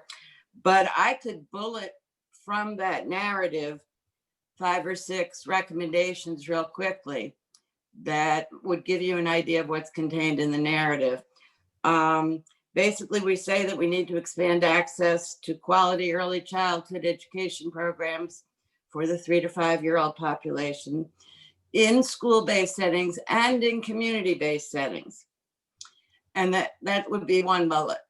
Bullet 2, begin by expanding access for those up to 250% of the federal poverty level, which is the current ceiling for eligibility for child care assistance. I guess I skipped in trying to go so fast that there's Head Start, the special ed pre-Ks, and then there is something called child care assistance that's run through DHHS, and that is largely funded with federal dollars also. Programs need to be licensed and legally operating to have children attending them use that funding. Right now, the ceiling for eligibility for that funding is 250% of the federal poverty level, which leaves a lot of working families unable to afford quality childcare, early childhood experiences on their own, because the cost is almost the same as college. So we think that we should expand access to public school pre-K programs, bullet here in a recommendation, through some type of incentive program to districts similar to the kindergarten incentive program that was created under then Governor Shaheen.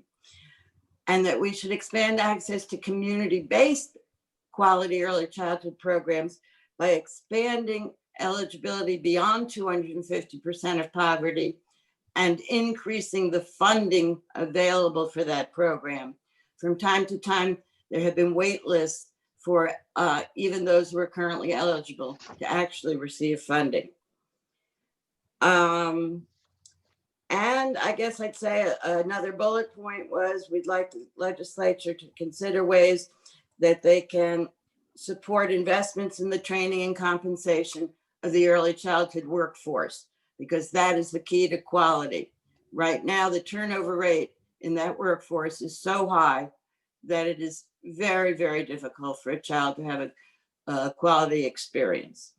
And the last bullet, I think, would be that we would recommend increased collaboration between DHHS and DOE in implementing these recommendations. Correct. Great job, Iris. You hit them all. Thank you. So we can, reformat that into bullets, but. It sounds like there's some recommendations that are coming out of that. Oh, yeah. Yeah. Just the way you laid it out, Iris. Yes. So, Yeah.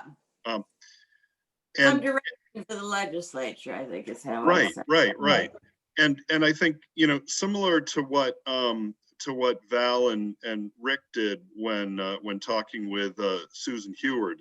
I don't know, you may want to loop her into this, because I mean, we're down to one right now, but the community college systems have had the child and family development centers. I think there's one remaining at NHTI. Right. That's being operated by the Capital Area Boys and Girls Club. Right. And so that there's been an administrative shift in there, but talking with Representative Wallner and Chris Emmons at the Boys and Girls Club, the value that they place on the training of early childhood educators coming out of the CFDC is so strong. However, it's the only one that remains in the community college network right now. That's right. That's right. Yeah, and it's a good CTE program. Yeah. Up it. Yeah, I think that I think that the policy statements read well. I just think that maybe the recommendations could be at the conclusion of it, bulleted. But the what was the Shaheen program? I was trying to remember exactly what it was, whether it was just a per pupil amount. I think it was. And then there was, at some point, there was a separate construction program, because one of the complaints was we don't have the facilities. Correct. But I think it began as a per pupil amount. It was. A modest amount. Right. And then when we. To be part of regular adequacy. That's right. That is correct. And then when we went to full day programming, it's taken years to get that in. And that was a phased in approach as well, based on Gene Shaheen's original plan. Right. Yeah. And so is there a way that we could frame up a pilot program modeled after that, and sort of? I'm sure you could. I don't want to try and do that in a week. I mean, I think that's that needs more thought. Oh, absolutely. But maybe with some sort of general parameters and building out. I mean, if you want to add another bullet to create a, here we go, like a sitcom spinoff, create some kind of ECE spinoff to flesh out something like that. That I'll would be. volunteer. Yeah, Me okay. too. Good. I mean, I think there was some intent along that line for when the Senate, I mean, Jay, when the Senate put this, the pre-K. Well, I think, yeah, actually the per pupil grant is probably what was in mind. And I think that the, tying some expectations to what that would do, you already did. I mean, you said that it would, that the wage, average wage needs to improve and that professional development needs to be provided. And so I think, again, it's my sense, and I'm just offering this as a, you read the several briefs that we have, and it's, I was left with the feeling, what would be the outcome? What would I see different in the education landscape if we did this? You'd see fewer special education referrals. Yeah, no. You'd see higher Definitely. third grade reading Higher. scores. Higher scores, yep. Their test You'd scores. see higher graduation rates. To down the road. graduate, Yeah, no, so, and retention of the teachers ought to be better. Well, yeah, hopefully you'd see improved quality in the programs. Right. And better, the emotional behavioral problems that are being faced in kindergarten and in elementary schools would be reduced because they've pretty much been addressed through. Yeah, it's an opportunity for early intervention. There you go. All right. Well, I mean, so I think, David, that's what we need, a little bit of synthesizing of our, what's that? How would you know that this investment paid off? It's just like the accountability standard that we're trying to define for an opportunity for an adequate education. What's that accountability standard? So I think you could put something in there. You could put something in there, Jay. Well, it's here. And they've provided it. And I think you'd recognize it really quickly. I mean, when we introduced full day kindergarten in Hopkinton, first as a pilot program, 2-year pilot program. This is before there was startup grants and stuff like that. that's right. We took it on ourselves. And after the first year, the principal at the elementary school where that program was being run said, no, we can't continue this as a pilot. We're doing a disservice to the remaining students because we can see the results even here.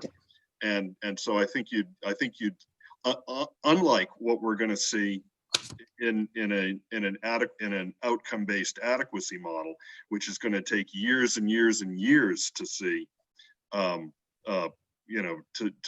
see that with a pre-K program, with an ECE program, we'll see it right away. If full day kindergarten is any, Yeah. Right. Yeah, I'm passionate about it because I was a first grade teacher and I taught in a district that had a public kindergarten program. And then I taught in a rural district in Vermont that had no public kindergarten program. And boy, could you see the difference. And you could see the difference of the kids who came in Vermont having been able to go to a private program versus those that couldn't afford to. Couldn't afford it. right. And what a difference. Yeah, huge.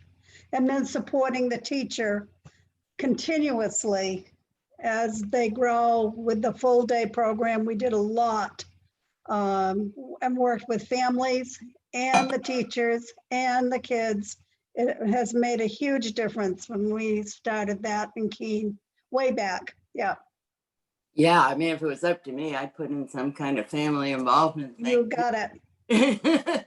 Absolutely. And I did send you that policy statement, or at least the study that the Education Commission in the States. Yes, thank you. I didn't get a chance And, to read that you know, yet. I think it particularly with the social emotional behavior, it just started to update some of the language that's going into the statutes in other states, which Oh, I mean, it all fits together. These are the problems that we're facing in elementary school, and if we want to, you know, head upstream with it, you try and catch them as early as you can, and Right, you got to have parental involvement was another one. right. And there's a lot of it, Exactly. one. a lot of this is related to the same student need factors that we've got in our report. That's right. I think there's also the report that I think, well, I know Mary Stuart Guile was Yeah. an author of. Mary Heath may have also been involved in it, published through NCSL. Rick, you've got that, right? I've got a report right here I'm looking at. It's put out by the Education Commission of the States. Right. That's And it the was one. put out in February 2018 on funding for pre-K. Yeah. And one of the states is kind of interested in this and has done it. And we talked to Duke Albany's over in Maine. They have a pre-K program. And I'd be curious to know if that will support what you're saying, Iris, and I believe it does, that a pre-K will certainly get kids on the road, and you'll see achievement scores gain, you'll see social skills improve. And in today's society, we certainly need that. So I'd look at this report. It's a good report. Rick, I'll send you the 2021. They just Okay, because they it's did not publish- much. Yeah, I'd like it too. They did an update. Yeah. I did send it to you. Did you? Okay. When? I just responded to Oh. to you and Iris and Bruce on an email that. Oh, I'm sorry. Okay, I've been busy all day. But it's okay. If I send it to Rick, I can send it to you again. Thank you. All right. All right. Anyway, That's early childhood on the fly. it's really challenging on the fly. Thank you, Iris. All right. I think we're to the conclusion. Yeah, I'll leave it to you, Iris, Barbara, and Bruce to determine, you know, I think, you know, you're probably pretty close with turning those, you know, getting to those recommendations and outcomes. And I do think that, David, we need to consider this in the context of what is the flow of the document.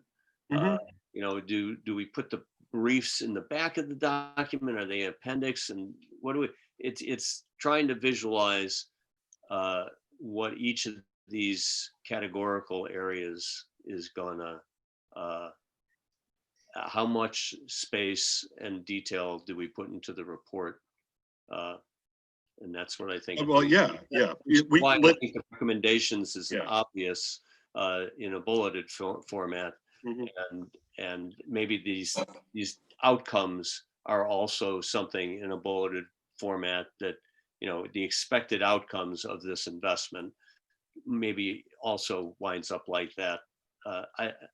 Right. I'm Well, trying- I want the report. I hope the report's going to contain, you know, the you know, fidelity to, you know, all of the you know, sort of the detail and consideration that's gone into this. But I think right up front on the, you know, of each of these, we need to have, you know, sort of, you know, whatever the findings or recommendations are, and then you can continue reading to build that out. Yeah. But we'll, you know, I think let's talk offline with Bruce, you know, as we look to, you know, see how this is going to be stitched together. Jordan's got a last word. I was just also going to say, yeah, we'll frame out the report in whatever way the commission decides is best. But I think also a piece of that will be all of the citations, the reports that are used, the supporting documents, you know, video to the appropriate meetings where we can. all of that, like I will create a new page on the website as well that follows whatever the eventual format of the report is, so that people who want to do a deep dive on any one piece, you know, because anyway, you get what I'm saying. I But think that'll be a that's- piece of it too. I think that's awesome, Jordan. And so I think you know, I think what you're talking about is a very sort of interactive type or dynamic type report. But obviously we're going to have one that can be printed on paper and stored in the library and stuff like that too. That one won't be as much fun to use as the one you're talking about. Exactly, yeah, something you could read, and then something for policymakers, hopefully for a decade to come at least, to use anytime that they want to address any of these issues. Mhm. You're muted, Jay. That's good to help us visualize how that'll fit, Jordan. Barbara, do you have enough there to advance this further so that maybe on Monday we have a bulleted recommendations? Yeah, I'll work with Iris because I think she's got them all down, the ones we talked about today. Yeah. So I think we'll add that, and I will look at your comments because I haven't had a chance to, Jay. Yeah, and they were pretty general. Okay, I mean, so we'll add the I think bulleted. recommendations are an obvious, this notion of the outcomes of the recommendations. And David, this is part of the standardization, that, you know, the continuity from section to section that, you know, we're going to want in the final. Yeah, we're gonna have to do that. Yeah. Yeah. But I think if we start with recommendations, we then have outcomes, and I think that's the kind of standardization that would, and Val and Rick likewise. I think if they come down to bullets, all the better. It just adds to a summary, and like Jordan said, we're going to have drill downs that'll allow people to pour into 65 by 25 or you know, the enrollment tables that Appendix A has. All right, I think we can visualize this. Findings lead to recommendations. So yes, and the findings can be part of what's right up front. Jay, how are you going to want to deal with special education aid? Right. We're going to need to do it in another meeting. Right. So I never got the report from, I'm sorry, Dick, if that's, you were expecting to deliver it. I never saw it. And No, what happened, Jay, was that Jane's computer went down. Her old system went down, I gather. I just learned that this afternoon. So I sent to Jordan this before this meeting a copy of what she and I had brought to final. She was going to dress it up, I think, and so it's somewhere in the system. That's all I know. Right. Yeah, Jay, I forwarded it to you, and I think like right as the meeting was starting, or maybe a couple minutes after. But we can figure out where we need to talk about it. So we're going to be re-looking at the calendar again. That's what I figured. Based on, Rick, you made a great suggestion this morning. You know, some of these things need to soak, right? And we'll need to relook at, you know, there's still some things we didn't get to. Fiscal policy this morning. There's things we didn't get to in adequacy this afternoon. But we hit everything that we had a paper on beforehand. So I feel like, and unfortunately we didn't get the two things that Jane spent her time on, on charter schools and special education. So we're going to have to come back on those two. Yep. Okay. But these are great discussions, and I wouldn't want to cut any of these short. I mean, this is the hard part of this work, but it's also the really interesting part of the work too. Yeah, well, it's why we spent the time earlier to gather the information so that we could get to this point. So, all right. Yeah. Thank you all. until we meet again, Monday. Monday? Yeah. Do we meet on Monday? Monday. Indeed. All right, All Val. right, all right. Enjoy the Friday and the weekend. We'll see you Yeah, guys soon. enjoy. Bye-bye. Good snow.